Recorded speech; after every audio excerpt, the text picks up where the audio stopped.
Beberapa kualitas atau syarat yang harus dimiliki oleh seorang consecutive interpreters adalah satu, proficiency in two languages and two cultures. Jadi misalnya Anda adalah orang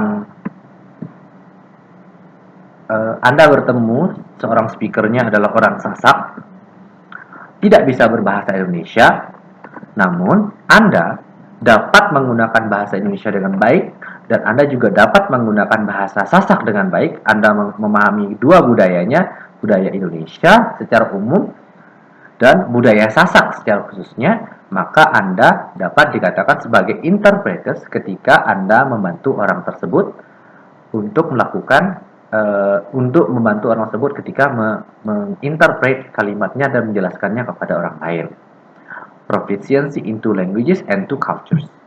Quickness of speech and mind. Jadi punya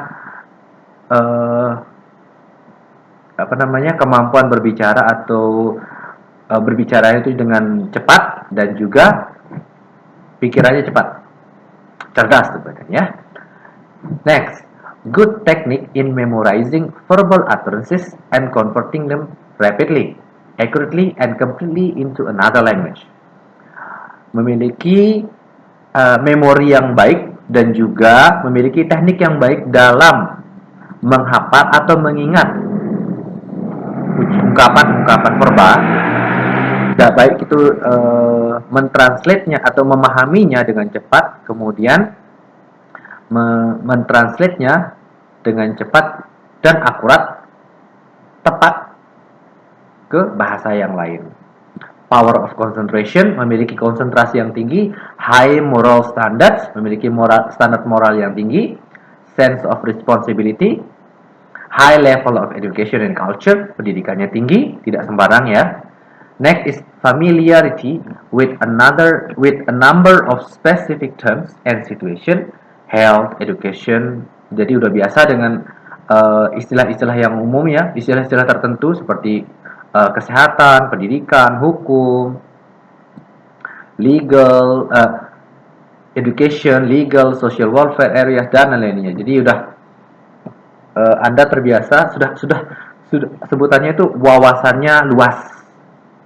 Jadi ada wawasan tentang kesehatan, wawasan tentang pendidikan, dengan hukum, sosial dan lain-lainnya. Remaining impartial and not taking sides. Jadi dia tetap netral ya, tidak boleh condong ke A karena dia itu orangnya karena dia tidak suka narkoba, tiba-tiba mau menjadi translator atau interpreter dari seorang pengguna narkoba, jadi dia ilfeel dan tidak menginterpret dengan baik, itu tidak boleh. Next is being able to take notes of segment of discourse is required. Jadi sebutannya itu mampu menulis dengan cepat, walaupun itu tidak menulis dengan rapi lengkap semua, tapi ide-idenya mampu. Being able to work under stressful conditions, mampu bekerja pada situasi yang banyak tekanan. Note taking skills of a very high order. Jadi punya kemampuan note taking yang luar biasa. Nah, selanjutnya yang disebut dengan liaison interpreting merupakan bagian dari consecutive interpreting. This form of interpreting is normally used by interpreters who work in and out of two languages, one of which must Vietnamese atau Indonesians, Sasak. Jadi ada banyak. Kalau di Indonesia ini sekitar 13.000 bahasa. Di dunia mungkin 13.000 bahasa. Oke. Nah, one of which is Vietnamese, Bimanese, Sasak. Di banyak. These interpreters typically interpret between clients and professionals. Jadi, jika suatu saat Anda bekerja sebagai seorang interpreters, Anda tidak hanya bekerja di lapangan saja, tapi bisa jadi Anda bekerja di sebuah persidangan, di sebuah rapat-rapat penting, atau di sebuah kegiatan-kegiatan yang luar biasa, mungkin di gedung DPR, atau pertemuan-pertemuan dunia lainnya.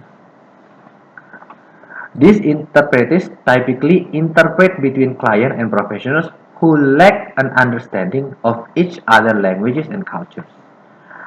Dialogues are often between doctor and patients, biasanya, solicitor and clients, foreign investor and partners, officer of government authorities and clients, bank managers and clients. Jadi ini artikelnya beberapa saya dapatkan dari pembahasan tentang bahasa Vietnam, jadi digabung-gabung antara bank manager dengan kliennya. Jadi jika klien tidak bisa bahasa tertentu, maka dia memerlukan interpreters. What professional liaison interpreters do? Apa yang dikerjakan oleh seorang interpreter atau liaison interpreters? Familiarize themselves in advance with the likely content of the interview. Evaluate whether the complexity of the interview is within their competence. Obtain correct information on location, time, and participation. Make contact with the party requesting the interview in order to arrange introduction between all participants and, if possible, arrange pre-interview consultation.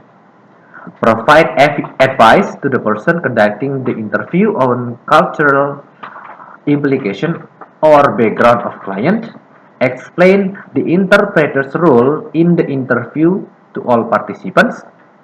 Select appropriate interpreting mode in almost all liaison interpreting situation. The dialogue interpreting mode is chosen and ensure participants understand mode to be used. Jadi ini ada banyak sekali yang harus dikerjakan oleh seorang interpreters, namun ini hanya proses saja.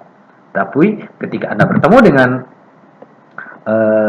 speaker atau seseorang yang memerlukan bantuan Anda sebagai seorang interpreters, Anda yang paling utama adalah select appropriate interpreting mode. Jadi harus memilih mode interpreting yang tepat yang cocok untuk speakernya, karena tidak semua orang bisa menyesuaikan dengan mode yang sudah kita kuasai. Oleh karena itu, sebagai interpreters, Anda harus mempelajari banyak mode-mode.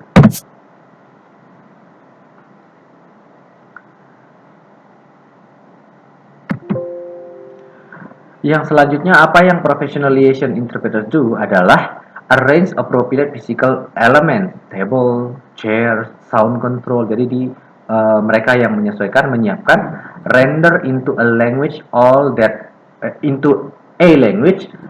that B language speaker says.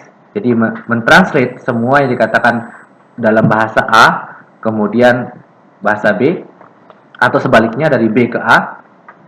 Seek clarification, meminta klarifikasi. Jika Anda sebagai interpreter tidak paham apa yang dimaksudkan, maka Anda bisa meminta klarifikasi. Clarify specific role, menjelaskan tentang peran-peranan tertentu. Arrange the briefing, control length of question and answer to maintain adequate level of communication and ensure full understanding by either parties.